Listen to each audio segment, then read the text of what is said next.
Kalinga Prab, matindi ang ginawa niya sa magkapatid na Indiano. So, ano nga ba ang ginawa?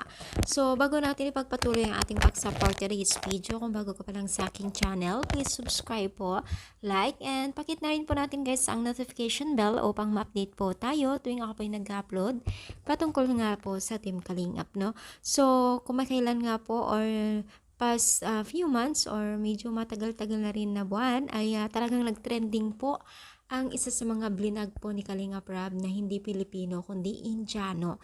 Yes po, Indiano, no? So, mapapasaludo talaga tayo or mapapahanga talaga tayo sa mga Team Kalingap kasi hindi po nila pinipili ang kanilang tinutulungan as long as na pasok sa criteria nila, no? Itong si Kalinga Prab ay talagang napabilib at grabe talaga ang ginawa niya sa dalawang magkapatid na Indiano.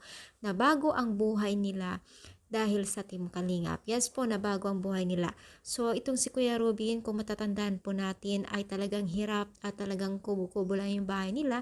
Sobrang liit, yumuyo ko nga itong si Kuya Robin kasi matangkad siya sa bahay nila.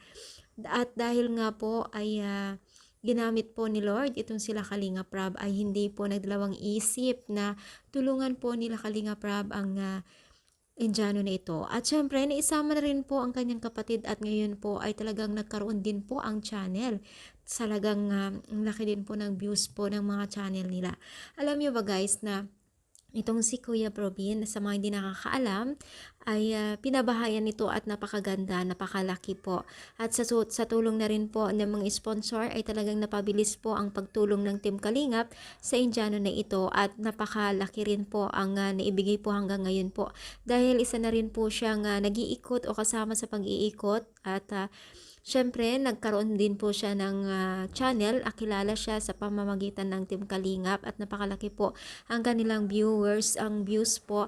At maging na rin pong itong kanyang kapatid, no? Ang laki na rin po ng views. Meron na rin po siyang channel. So, panoorin po natin yung mga channel nila. So, masasabi talaga natin ang mga Pilipino ay maging maawain talaga ang mga Pilipino kahit sino man at hindi ka kalahi ay talagang minamahal at nirerespeto. So, yan ang mga tunay na ugali ng Pilipino na kahit minsan ay medyo hindi magandang pag-ugali kasi normal lang naman po yan pero mas nananaig pa rin po ang kabutihan ng Pilipino. So, kayo sang-ayon ba at kayo rin po ay napapahanga ng Team Kalingap? Comment down na po dito sa baba at supportahan din po natin tong sila Kalingap Prab, Kuya Bal. Lahat ng Team Kalingap na nag-charity vlog ngayon. Thank you so much guys and more power God.